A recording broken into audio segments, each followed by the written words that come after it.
अस्सलाम वालेकुम। उम्मीद करदा तुसीं सारे भरा बड़े खैरियत दे नाल होवोगे। अज सरकार अबुल खैर 9 लख हज़ारी रहमतुल्लाह अलैह दे विहड़े दे विच खानवादा मुजावरीन दे उत्ते एक व्लॉग बनाउण जा रहा वां ते कोशिश करांगा इस सर्कल दे विचों बाहर ना निकलां। खानवादा मुजावरीन तकरीबन अज तो 6 सदियां पहले सरकार तीरथगढ़ यानी शाहकोट दे विच तशरीफ लैके आए ते असल जिहड़ा सर्कल ये सी कि खानवादा मुजावरीन ते गल कीती जावे।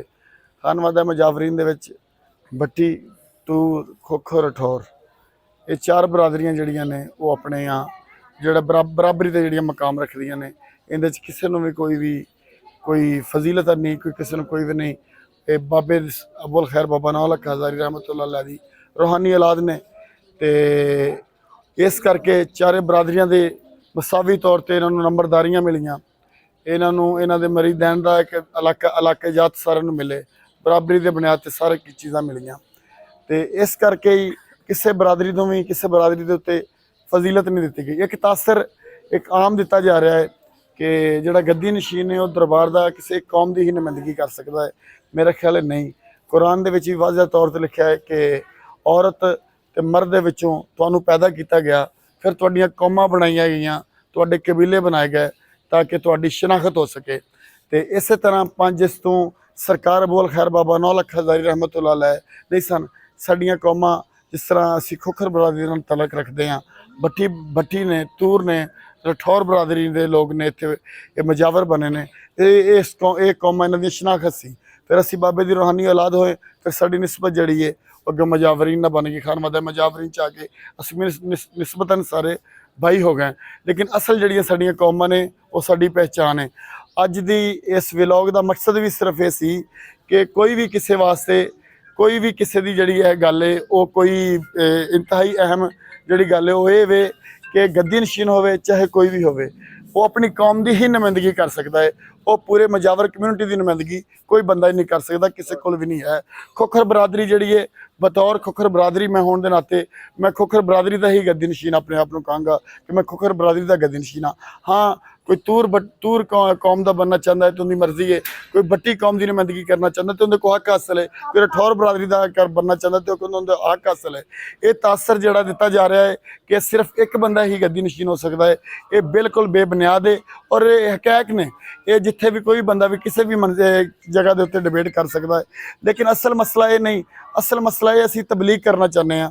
साढ़े सारिया चार कौमां ने, चारे कौमां अपना जी है वा महाजे जंगनी महाजे सलाह करना चाहदियां ने ते अपना अपना प्लेटफॉर्म हर एक को मौजूद है। जोड़े दूसरे गद्दी नशीन ने अपनी अपनी कौम के अपनी अपनी कौम की नुमाइंदगी करना, असी भी अपनी कौम की नुमाइंदगी करांगे। जिस तरह मैं पहले तुहानूं आख चुकिया कि साडे जिहड़े इलाके ने साडे काफ़ी साडी मेरी खोखर बरादरी के मरीदैन ने काफ़ी मरीद ने उन्होंने ते सानूं हक हासिल है असी उन्हां दी जिहड़ी भी जो भी खिदमत जो भी तरीकाकार कर सकीए वो दरबार ते आण। ते मैं कभी भी नहीं चाहांगा कि उन्होंने तूर बरादरी का कोई गद्दी नशीन आके उन्होंने गल दे विच चादर पावे या रठौर बरादरी का पावे या किसी भी कौम का पावे। अपनी कौम के मसैल जिहड़े ने अपनी अपनी कौम वाले खुद निबेड़न। असी खोखर बरादरी की तरफ सिर्फ इन्ना ही है कि असी जोड़े वा गद्दी नशीन की असलाही वास्ते बनन जा रहे हैं।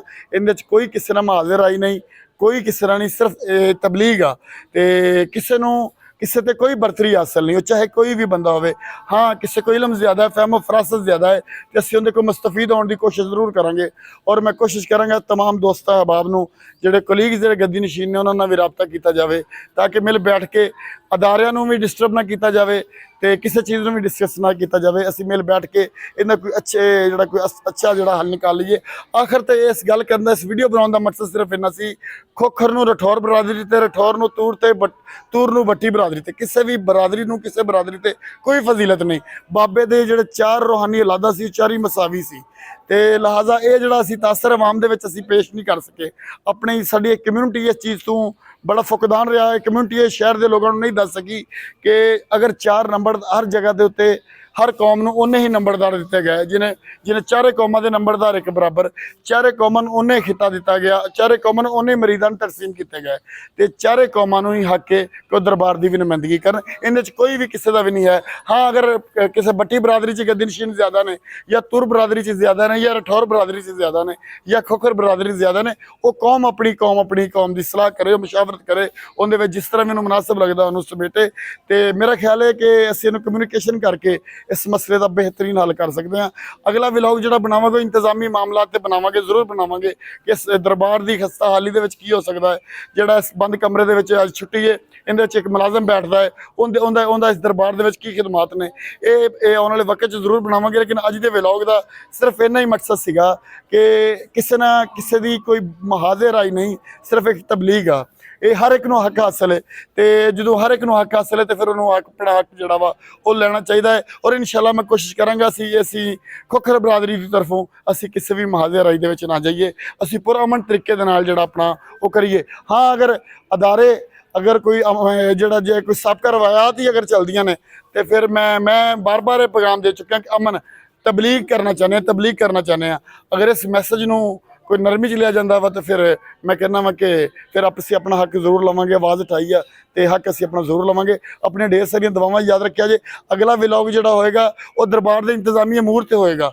ਉਹ ਜੋ ਵਾਟਰ ਪਲਾਂਟ ਜਿਹੜੇ ਮਹਿਕਮਾ ਕਾਫ ਦਰਬਾਰ ਜਿਹੜਾ ਛੱਪੜ ਤੇ ਜਿਹੜੇ ਮਸੈਲ ਤੇ ਗਿਰਿਆ ਹੋਇਆ ਹੈ ਤੇ ਜਿਹੜਾ ਇੱਥੇ ਬੈਠਾ ਹੋਇਆ ਮੁਲਾਜ਼ਮ ਹੈ ਉਹ ਤਨਖਾਹ ਵਸੂਲ ਕਰ ਰਿਹਾ, ਬਟਵਾਰਾ ਕਰ ਰਿਹਾ ਤੇ ਬੜੇ ਇੱਥੇ ਮਬੀਨਾ ਤੌਰ ਤੇ ਬੜੀ ਕਰਪਸ਼ਨ ਵੀ ਹੋ ਰਹੀ ਹੈ। ਤੇ ਸਾਨੂੰ ਸਾਰੇ ਖਾਨਵਾਦਾ ਮੁਜਾਵਰੀਨ ਨੂੰ ਮਿਲ ਕੇ ਇਹਨਾਂ ਚੀਜ਼ਾਂ ਨਾਲ ਮਿਲ ਕੇ ਸਾਨੂੰ ਕੋਈ ਹੱਲ ਨਿਕਾਲਣਾ ਚਾਹੀਦਾ ਹੈ, ਨਾ ਕਿ ਅਸੀਂ ਆਪਸ 'ਚ ਕੋਈ ਮੁਹਾਜ਼ਾ ਰਾਈ ਕਰੀਏ। ਤੇ ਆਪਣੀ ਢੇਰ ਸਾਰੀਆਂ ਦੁਆਵਾਂ ਦੇ ਵਿੱਚ ਸਿਰਫ ਇਹ ਯਾਦ ਰੱਖਿਆ ਜੇ, ਇੱਕ ਗੱਲ ਜ਼ਰੂਰ ਯਾਦ ਰੱਖਿਆ ਜੇ ਕਿ ਖਾਨਵਾਦੇ ਮੁਜਾਵਰੀਨ ਚਾਰੇ ਕੌਮਾਂ ਨੂੰ ਮੈਂ ਬਾਰ-ਬਾਰ ਦੁਆਈ ਦਿੰਦਾ, ਬਾਰ-ਬਾਰ ਪਹਾੜਾ ਪੜਾ ਰਿਹਾ ਕਿ ਤਾਂ ਕਿ ਖਾਨਵਾਦਾ ਮੁਜਾਵਰੀਨ ਔਰ ਅਹਲਨ ਸ਼ਾਹਕੋਟ ਔਰ ਤਮਾਮ ਜਿਹੜੇ ਇਲਾਕੇ ਨੇ ਉਹਨਾਂ ਨੂੰ ਪਤਾ ਲੱਗ ਜਾਏ ਕਿ ਚਾਰੇ ਕੌਮਾਂ ਬਰਾਬਰ ਤੇ ਨੇ, ਕਿਸੇ ਨੂੰ ਕਿਸੇ ਤੇ ਕੋਈ ਫਜ਼ੀਲਤ ਹਾਸਲ ਨਹੀਂ। ਤੇ 550 ਸਾਲ ਦੀ ਅਗਰ ਕਿਸੇ ਕੋਲ ਹਿਸਟਰੀ ਕੋਈ ਹੈ ਵੇ ਤੇ ਉਹ ਇਜਤਮਾ ਕਰਕੇ ਮੈਂ ਹਿਸਟਰੀ ਤੇ ਫਿਰ ਗੱਲ ਕਰਾਂਗੇ। ਲੇਕਿਨ ਚਾਰ ਖਾਨਵਾਦਾ ਮੁਜਾਵਰੀਨ ਤੇ ਗੱਲ ਰੱਖੀ ਸੀ ਕਿ ਖਾਨਵਾਦਾ ਮੁਜਾਵਰੀਨ ਜਿਹੜੇ ਨੇ ਉਹ ਆਪਣਾ ਤੇ ਬਾਕੀ ਖੋਖਰ ਬਰਾਦਰੀ ਦੀ ਤਰਫੋਂ ਮੈਂ ਗੱਦੀ ਨਸ਼ੀਨ ਹਾਂ। ਤੇ ਜਿਹਨੂੰ ਸਾਡੀ ਬਰਾਦਰੀ 'ਚ ਕੋਈ ਮਸਲਾ ਬਣੇਗਾ ਤਾਂ ਅਸੀਂ ਮਿਲ ਬੈਠ ਕੇ ਇਨਸ਼ਾਅੱਲਾ ਹੱਲ ਕਰਾਂਗੇ। ਜਿਨ੍ਹਾਂ ਬਰਾਦਰੀ 'ਚ ਮਸਲੇ ਨੇ ਆਪਣੇ ਮਿਲ ਬੈਠ ਕੇ ਹੱਲ ਕਰਨ। ਆਪਣੀ ਢੇਰ ਸਾਰੀ ਦੁਆਵਾਂ ਯਾਦ ਰੱਖੇ ਜੀ। ਅੱਲਾ ਹਾਫਿਜ਼।